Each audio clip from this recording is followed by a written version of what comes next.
What the fuck?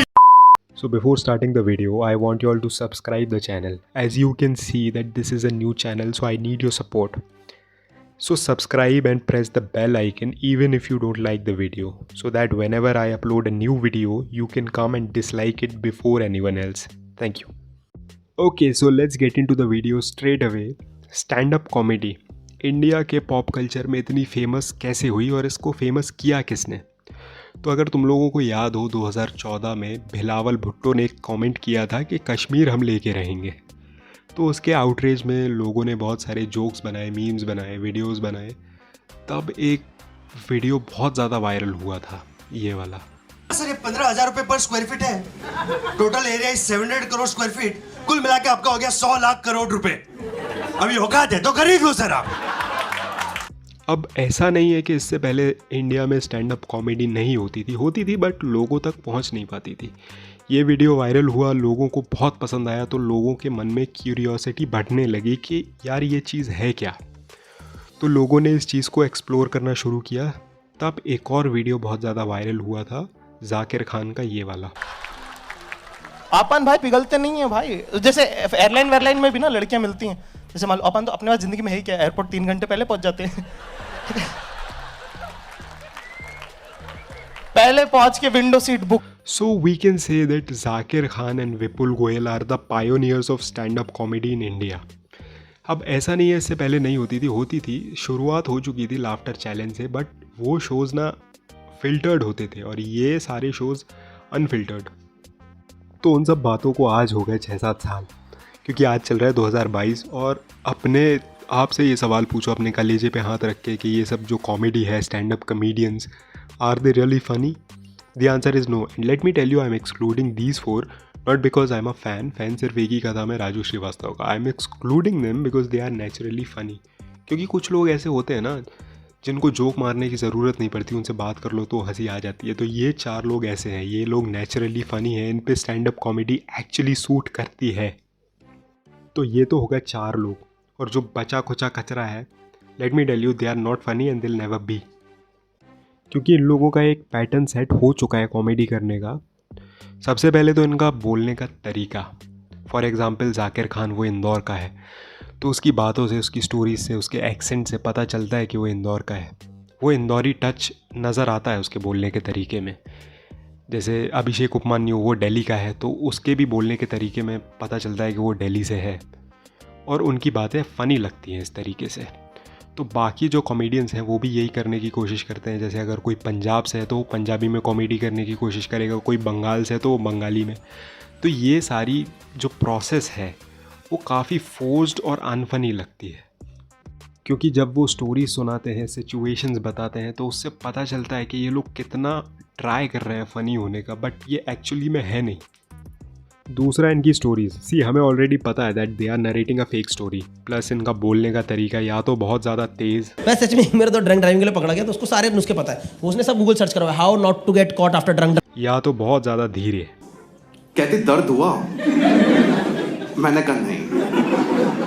फिर क्योंकि इनका पैटर्न सेट है ना, और बिना बात की गालियाँ। बात मेरे मुंह से निकला, हाँ बहन की लौड़ी।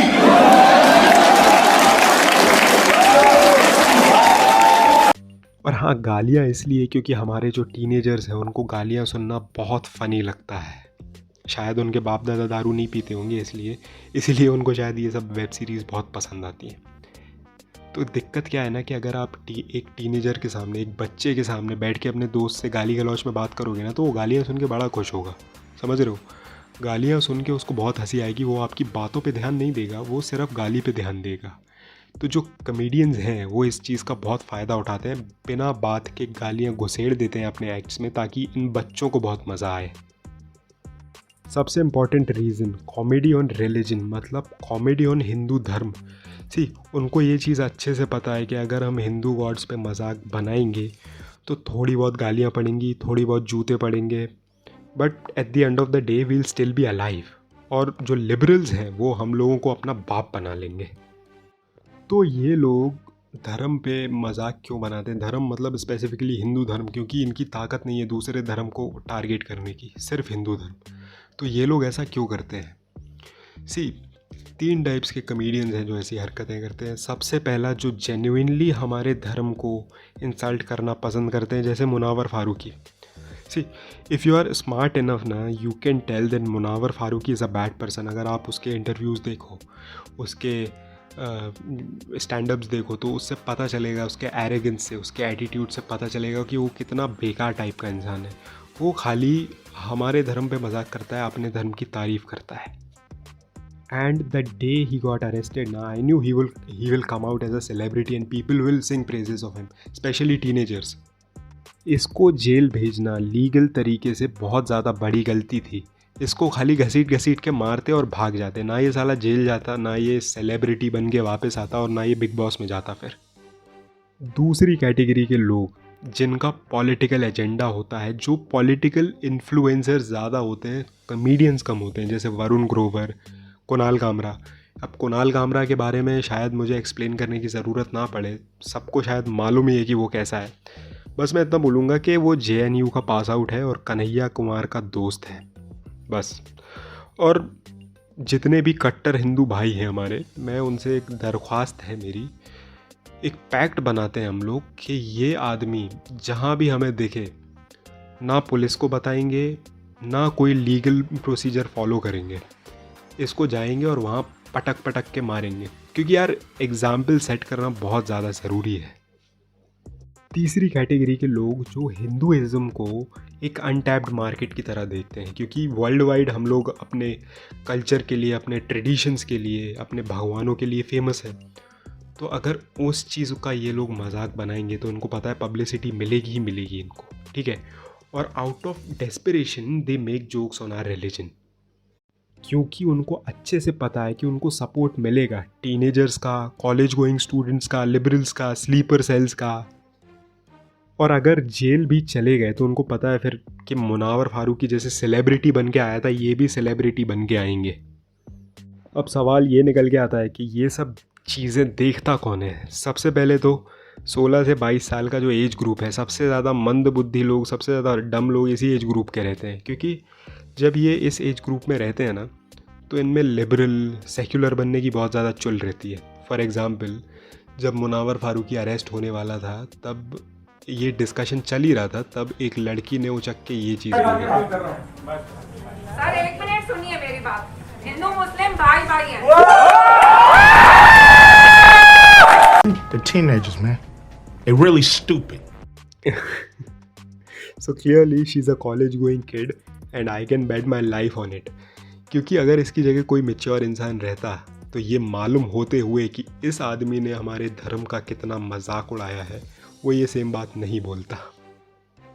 और बाय द वे, मैं हेट नहीं फैला रहा हूँ यहाँ पे, मेरा फेवरेट हीरो शाहरुख खान है, तो आई एम क्लियर।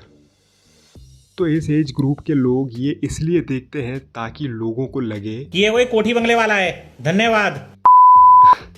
क्योंकि मोस्टली जो कमेडियंस हैं वो अपना एक्ट जो है वो इंग्लिश में करते हैं, तो यहाँ पे जो वनबी बच्चे होते हैं जो चाहते हैं कि हमारा भी एक सर्कल हो जहाँ पे सब अंग्रेज़ी में बातें करें, अंग्रेज़ी में हंसे, रोए, जोक्स मारें, चाहे अंग्रेज़ी आए या ना आए, तो ये लोग ये सारी चीज़ें सेल्फ एक्सेप्टेंस के लिए देखते हैं ताकि उनको लगे कि we belong to that category of people.